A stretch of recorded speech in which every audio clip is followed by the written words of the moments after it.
Hey guys, what's up? It's Kevin for the win. We're back for another edition of Monster Hunter Rise. Today on the channel, we're taking a look at an endgame build for the Hunting Horn weapon. Very strong weapon. So we're going to have Kaiser Crown X here. Critical Eye, Critical Boost, Flinch Free, Speed Sharpening are going to be on here. Next, we're going to use the Archfiend Armor Baloo. Here, we're going to have Weakness Exploit, Resentment, Chain Crit, Critical Boost, Critical Eye. Next up, Malzano Braces, Warbug Whisper, Attack Boost, Blight Resistance. Next up, Anjanath Coil. Attack Boost, Critical Eye, Speed Sharpening, Flinch Free. Archfiend Armor, Cereros. Here we'll have Dereliction, Resentment, and Attack Boost. Dereliction is going to be very handy. Here we have Absolute Petulance and a Weakness Exploit level 2. As you can see, we're using the Fine Kamura Flute for our weapon. You can put pretty much just about any hunting horn, but I feel like that one's a good jar all around. For the gems, Expert Drill 2, as you see there. Brace Drill 1, Grinder Drill 1, Grinder Drill 1. Archfiend Armor Blue, Critical Drill 2, Expert Drill 2. For the braces, Expert Jewel 2. For the Anjanath Coil, Expert 2. Grinder 1. Brace 1. And then for the boots, free attack jewels. And in the talisman, Sonorous Jewel and a Brace Jewel you want on this build. So let's break this down fully for you to see exactly what skills we have. So we have 366 attack, 40% affinity, 693 defense. We don't really like Dragon and Thunder, but the rest of our resistances are pretty solid, as you can see there. For the skills, Attack Boost level 7, Critical Eye level 7, Critical Boost level 3, Weakness Exploit level 3, Speed Sharpening level 3, Flinch Free level 3, Resentment level 2, Blight Resistance 1, Wireburg Whisper 1, Dereliction, Chain Crit, and a Horn Maestro level 1. For the skills, Attack Boost, as you can see here, 10% plus a 10 bonus. Here, Critical Eye, 40% affinity. Critical Boost, anytime we deal damage as critical hits, 40% extra. Increase the affinity attacks of exploit of a monster's weak spot. Speed Sharpening, just to be faster in sharpening. Flinch Free, so we can't get knocked back by small monsters. Resentment, anytime we're in the red, we do more damage with our attacks. Horn Maestro just basically increases the performance speed and the shockwave damage. Blight Resistance grants protection against all elemental blights. Wireburg Whisper just improves the Wirebugs. Dereliction, which is the most important thing here. We're going to be basically switching to the blue scroll. That way it'll increase our attack and stun potency, which will be very helpful for this particular build because we do knock out the monster quite a bit. And then we're going to be using a Chain Crit. Continuously landing hits will gradually increase our attack. So for the purpose of this particular showcase, what we're going to do is we're going to just hunt a very simple punch bag just to demonstrate how this armor works, that being the Great Azuchi.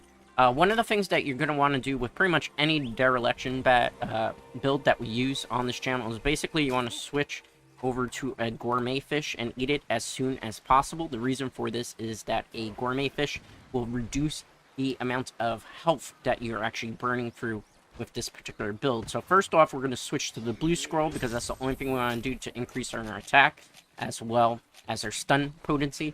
Next up, then we're going to eat the gourmet fish as you see here. We'll get back on our mount here in a second, and then we'll go fight the Great Azuchi.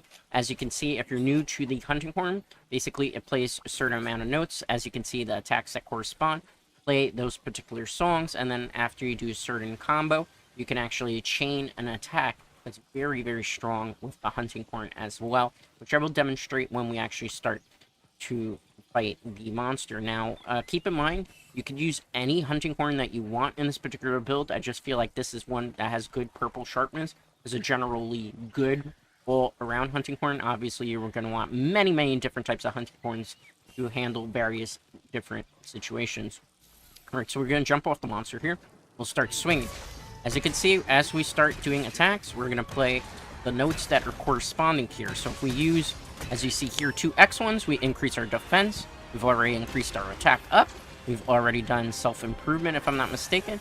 So now, basically, what we want to do with this particular build is we want to target the monster's weak spots. Most monster's weak spots, as you see, it's the yellow one that's going on, are usually generally the head and the tail. Sometimes it'll be the back or the feet. But for particularly Hunting Horn, what you're trying to do is you're trying to go for as many knockouts as possible with this build. So you want to be particularly targeting mostly the face. Obviously, with time, you have to read the monster's attacks to learn where to go. As we saw there, we got a knockdown, so what we're going to do is we're going to try to position ourselves and just go on to town, on the face, wailing as much as possible. With this weapon, positioning is very, very important. Unfortunately, we didn't get really good on there. Let's move out of the way if we can. We just wasted our Wireburg attack. Alright, let's cut it away. Okay, so always going off and attacking the head. Now, you could switch back to the Red Skull if you wanted to. I don't recommend it because you're going to lose the attack boost as well as the stun potency, which is really why we're using Dereliction. Also, keep in mind that Dereliction is going to burn through your life force quite a bit, so you're going to have to keep an eye on your life. You're going to have to be very careful when you take hits because sometimes if you take a hit, it will not go very well for you. Okay, we got the Sonic Wave off there. Let's target the face here again. Again, we're just trying to go for knockouts. When the monster's down, you can actually secure another knockout and re-knock it down. Another thing that Hunting Horn does pretty good, stamina. So, like, it will exhaust the monster after a couple of hits to the face. So, in theory, if you wanted to, you could actually forego using the braces if you don't want to get stunned by little monsters. And you could actually put in Stamina Drain, so Stamina Thief as a skill, and that'll work just as well, because it basically synergizes with this. As you can see, we're getting our health back here.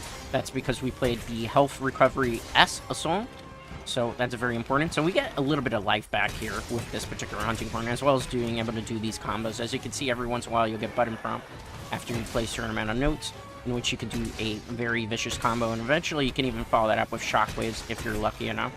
Alright, let's move. Okay, we're going to keep targeting the tail in the face. There we go. We secured another knockout. One of the other things you could do is if you obviously want to go full attack here and go for critical hits and everything of the sort, is because you're not using KO in any of these slots. What you do is you're going to eat for Slugger most of the time, because Slugger is basically like if you have a KO 2 gem, if I'm not mistaken. So that's why we forego using the KO gems in this particular build. We're going to sharpen our weapon. Get back to purple sharpness. That's the reason why we were using, in particular, this weapon for the Hunting Horn as opposed to our ones here, because it's a good, just general all-arounder, but you can swap for different monsters and everything. Sorry. Okay. So we're going to play some songs here in a second, if we can. I don't think we're close enough to hit the combo, so that's why I'm waiting to get back into decent position. Let's drop here. Alright. Trying to secure an RKO. Alright, let's move back here. Alright, I'm going to try to get the combo off. Alright, as you can see, the Great Azuchi is already in blue. That means the monster could be captured if we want to. We're just going to go for the kill because it's not absolutely necessary for us to do anything else, and we don't really need to capture this monster. One of the reasons I'm actually farming this, some people are probably confused about that, because I need the actual heavy bowgun weapon that it makes, so I'm trying to farm as much of the Azuchi pieces as I need already, so that I can make that for upcoming build.